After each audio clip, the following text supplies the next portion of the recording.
Hey guys, welcome back. I hope you are having an amazing day. Let's get right into the stories. The first one is an entitled People Story. I couldn't believe my eyes when I pulled into my driveway after a week-long vacation. The beautifully landscaped garden I'd spent years cultivating was now a muddy mess, with deep tracks carved right through the middle of it.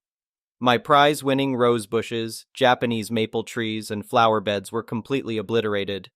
As I stepped out of my car, my nosy neighbor Karen came marching over from her house next door. "Oh, good, you're back from your little trip," she said in her usual condescending tone. "I went ahead and cleared a nice path through your yard while you were gone. It's so much easier for me to get to my house now without having to walk all the way around." My jaw just about hit the ground. "You did what?" I shouted. "No need to thank me," Karen replied breezily. "I hired a crew to come bulldoze a path. It was no trouble at all." "You bulldozed my yard without permission while I was out of town?" I exclaimed in disbelief. "Well, your yard was in the way of the most direct route from my front door to the street," said Karen matter-of-factly. "Really, you should be grateful. Now we both can benefit from this handy path." I felt my blood beginning to boil. This was absolutely unbelievable. "Let me make this perfectly clear," I said, struggling to keep my voice steady. "You illegally trespassed on my property and destroyed my private garden without my consent. This is not a path that we both can benefit from. This is destruction of private property." Karen waved her hand dismissively. "No need to be so dramatic. I did what needed to be done. And for the record, the land the path sits on now legally belongs to me. I'll be adjusting our property line to reflect that." My hands were shaking with anger. I could not fathom the audacity and entitlement of this woman. She had absolutely no right to come onto my property and vandalize my yard, and now she presumed to claim ownership over the land she had forcibly seized? I took a deep breath, trying to decide how to respond. I knew I needed to proceed carefully. Karen had displayed increasingly erratic and bizarre behavior since becoming my neighbor 6 months ago. I also suspected she had some kind of personality disorder. She showed a complete lack of empathy and a willingness to manipulate situations to suit her selfish needs. "Karen," I said slowly, "I want you to take a good look at my demolished garden. You are going to undo this damage and restore my property to exactly the way it was before. And if you set foot on my land again without permission, I won't hesitate to file a restraining order against you. Do you understand me?" Karen let out an exaggerated sigh. "So ungrateful," she huffed. "I went through all this trouble to do something nice for both of us, and this is the thanks I get?" She fixed me with an icy stare. "The path stays. Get over it." With that, she whirled around and flounced back to her house, leaving me fuming amongst the ruins of my beloved garden. Over the next few weeks, I tried every reasonable approach to get Karen to undo the destruction and leave my property alone. I offered to pay for restoration costs. I appealed to her empathy and sense of decency. When that failed, I threatened to take legal action. She remained utterly unrepentant and defiant, insisting that she was in the right and the land belonged to her now. Eventually, I decided to fight fire with fire. I knew with Karen's personality type, I had to show strength and determination. I installed security cameras angled at the path to monitor any future incursions. I also purchased large boulders and had them placed strategically along the border between our properties. Karen screamed at the workmen the entire time they lugged the massive rocks into place, but there was nothing she could do to stop it. When Karen realized I couldn't be intimidated into giving up my land, she changed tactics. One morning I awoke to find her sobbing on my doorstep. "I don't understand why you want to ruin our friendship over this silly path," she cried. "Can't we just put this behind us?" I simply told her to get off my porch and never set foot on my property again, unless explicitly invited. The final straw came a week later when I spotted Karen stomping up the path in high heels, purposely grinding dirt and rocks into the garden borders she had previously bulldozed. Enough was enough. I immediately called the police to file a report for trespassing and destruction of property. Karen was forced to appear in court, where she was found guilty and sentenced to 6 months probation. She also had to pay a hefty fine, which I happily used to re-landscape my demolished garden. The entire bizarre ordeal was incredibly frustrating and upsetting. But in the end, justice was served.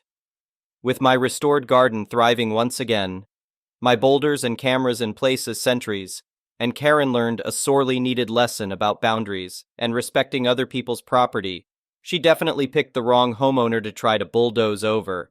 The next one is a pro-revenge story. When I was at uni, I started dating this guy. At first, he was wonderful, dedicated to his studies, fun to be around, attentive and always surprising me with things, working hard at his job, etc. Then, bit by bit, things unraveled. He started skipping classes. Then he barely bothered to go at all. Worse still, he never helped around the house. Never washed up, cleaned up, did laundry, nothing. He was even fired from his job for too many no-shows. All he wanted to do was sit at home and play Xbox or browse the message boards and forums. This was in the days before social media when dinosaurs roamed the earth. This left me having to pick up extra shifts, sometimes double and triple shifts, all while going to class and studying. I later learned that this was a pattern for him.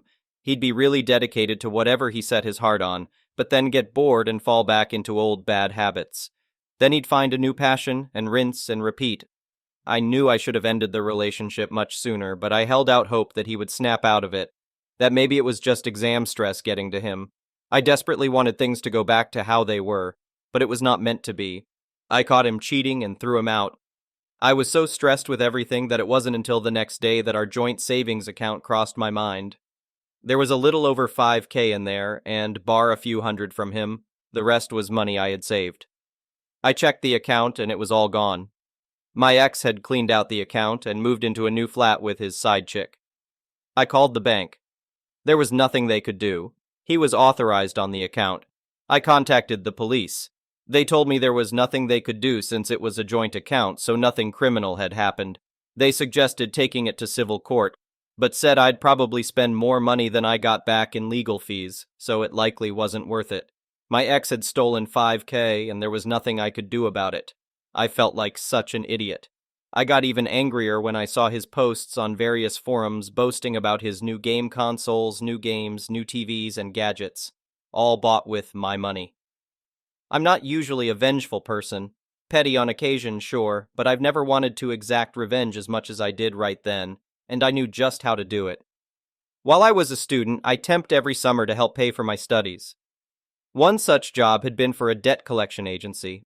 The work was as crappy as you can imagine, but it paid really well, and it was only for a few months. My ex had been dodging debt for many years, and he was very proud of that fact. He was also proud of the fact that his debt was close to being statute barred, and he hadn't paid a penny. For those of you who don't know, in the UK, creditors have about 6 years to collect a debt, and then it becomes statute barred. That means the money is still owed, but creditors have no legal way to enforce payment, such as using bailiffs. My ex was a few months away from reaching statute-barred status. However, what a lot of people don't know is that making a payment on that debt resets the clock. If you pay any amount, then that 6 years starts from scratch. Previously, I had used my insider knowledge to help him dodge the debt. Now, I would use it to hit him where it hurt. By the end of our relationship, I was handling everything, including his debts. I had the paperwork, so I knew who he owed and how much. I called his creditors up. I was honest and said I was a friend calling to make a payment on his behalf. I didn't pretend to be him, because that would be a big legal no-no. They weren't allowed to disclose any details, but they were able to take payment.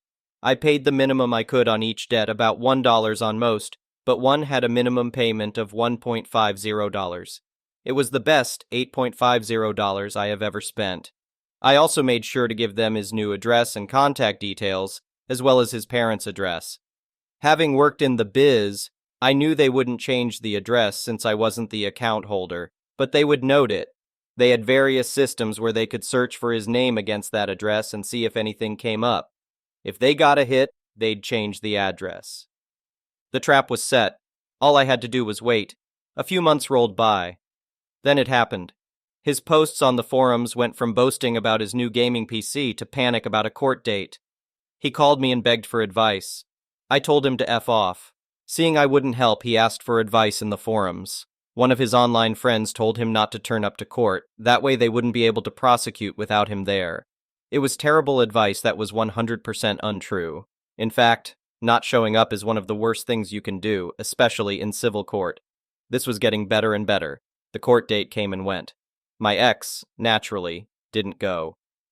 A few weeks later, my ex posted photos of his empty flat. Bailiffs had cleaned him out and taken every last one of his shiny new gadgets and toys. On top of that, he ended up with several CCJs, county court judgments. These are a big deal and can seriously damage your credit history, making it hard to get bank accounts outside of basic ones, near impossible to get credit, including getting a mortgage. And it can also make it hard to rent a place since many landlords don't like renting to people with CCJs as they're considered high risk. He also won't be able to find jobs in the financial sector. Now that he was broke and didn't have nice things, his side chick left him. I never got my 5K back, but it felt good to see everything he bought with his ill-gotten gains taken away. Hope that 5K was worth it. For anyone wondering how a student accrued 6 years of debt, he started at the university I attended when he was 25. He had initially gone to a different university at 18, but dropped out at 19 and went into the world of work. Then he convinced his parents to fund a business degree. He wanted to become an entrepreneur. And for anyone worried about the age gap, I deferred my uni start date by a few years so I could travel. I was 22 when we started dating. He was 26. The next one is a petty revenge story. 20 years ago, I worked with a guy who was a massive pain in the arse. We worked in a small open-plan office, and he was just the most annoying person you can imagine. He would do things like sit at his desk and run his hands through his hair, look at the whatever it was that he'd brushed off his scalp, and then wipe it onto the carpet. He did this multiple times a day. He'd leave half-full cups of coffee in his waste bin, and the cleaner would spill it on herself when she emptied it. His grandparents bought him a house. He was about 22 years old with no mortgage. The house had 5 bedrooms, no furniture, and he lived in it alone. He was awkward, boastful, and not very bright.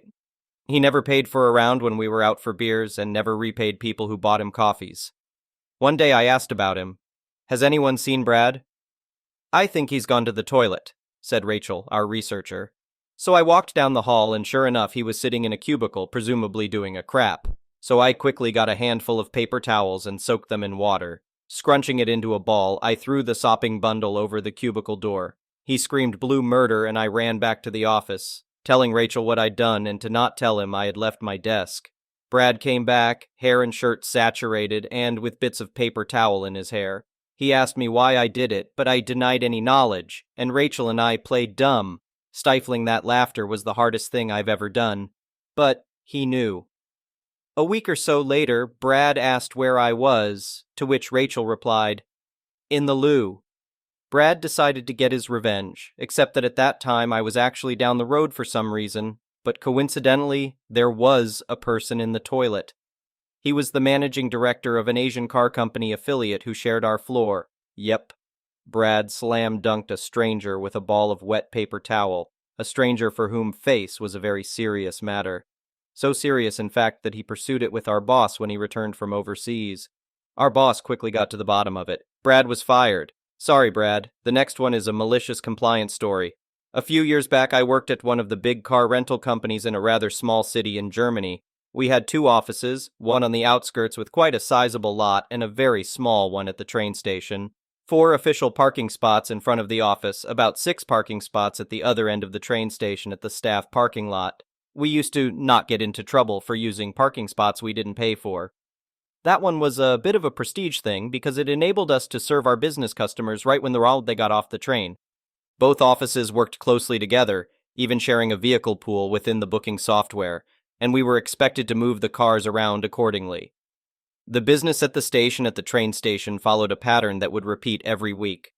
Every Monday, business customers would arrive by train, pick up their car to get to their clients during the week, and drop them off by the end of the week to leave by train again. Most would drop the car off on Thursday. One week, we could already see disaster approaching by the middle of the previous week. Due to some error in the booking software and some cars spontaneously not returning to our offices, our carpool stood at -60 for Monday at the train station office.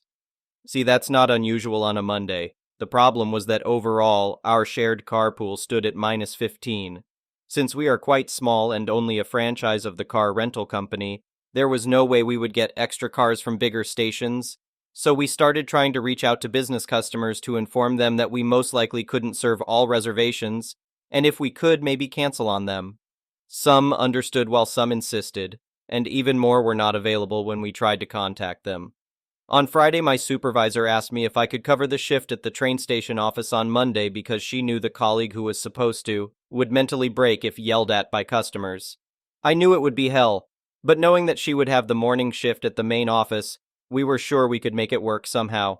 I asked to also work on Sunday at the train station office to make sure all cars were ready for the next day since we had around 70 reservations between 6 a.m. and 11 a.m. that day. So I worked my Sunday shift, got everything prepared as far as I could, and went home. On Monday, we opened at 6 a.m. I got in at 5:30 like always, and there was already a small line queued up in front of the door. I told them we don't open until 6, and they accepted it. Everything went sort of smoothly until about 8:30 a.m. All my cars were gone, and I received a somewhat steady supply of cars from the main office until then. I constantly kept my supervisor updated with a list of my reservations and which cars from the main office I'd like to have for that, and she tried to make it work. Then she calls me to tell me that she is also out of cars due to some having to be off-fleeted due to mileage or simply not returning. I knew everything would go to shambles after that and mentally prepared for it. I started telling customers that we couldn't possibly serve their reservations. Most understood due to the fact that I didn't have any cars in front of my office, but a few insisted that they get their cars. Cue malicious compliance. I called my supervisor and told her that some clients insisted on getting a move on, now and no matter how. After some short venting on her side, we came up with an idea. We might not have any cars anymore, but had an incredible excess of moving vans, Mercedes Sprinter, VW Crafter, and such, that we didn't really need any of. Now, the train station office isn't supposed to rent out vans, but we found a workaround for that. The transfer drivers had a company car that could be rented out, so I checked it in at my station, created the rental agreement with that, switched my view to the main office, and initiated a vehicle switch. All without ever having a physical car at my station. So the rental agreement was completed, and the transfer drivers started bringing our white company branded moving vans down to my office. I even told one especially insistent customer that I was able to fulfill his wish for an automatic transmission diesel. I will never forget the look on the face of this suit wearer when he realized he will be driving in a moving van to his client. The train station office satisfaction rating took quite the beating after this, but we didn't really care about that since we rarely got bonuses down there anyway. The next one is an entitled People Story. Where do I even start with this woman? I, 16M, have a mother, 57F, who will call Karen for the duration of this post. Not her name, but may as well be. I also have a half-brother, 26M, who will call an ass-kisser because that's what he is. Now, Karen is the definition of a vile person. She's just mean, sexist, against women, your eyes do not deceive you, homophobic, transphobic, judgmental of bigger people. She points at children as young as 12 on the road and privately talks about them, even though she herself is overweight, and of course very white and racist. She also doesn't tend to pull huge stunts like what happens on this sub a lot. Rather, it's just this low-key entitled attitude she has. She sees herself as more important or special. I think there is actually something wrong in her head because who does the stuff she does? Anyway, on to the main point of the post. So we have a dog, and we order the food for him online. We live in the UK in a street housing. For those unfamiliar, it's like a pavement, with housing on both sides of a road, and the houses share walls, like they're all touching. This means we don't have a porch. Now, the instructions for the delivery driver were to knock on the door or leave it on the porch. As you can imagine, neither of those things happened. Instead, the package was left on the pavement, which was obviously a rude move by the driver. But what I heard next honestly lowered my hope in humanity. So I'm upstairs, listening to music with headphones when I hear Karen downstairs, screaming about stupid foreign idiots. So of course, I go down to investigate. When I get there, she's still going on a racist tirade, loud enough for our neighbors to hear, to ass-kiss her, who sat and listened without calling out this BS, about how brown people in the UK clearly can't speak the language and shouldn't be allowed jobs if they aren't going to do it right. She believes that stupid foreigners ruined the UK.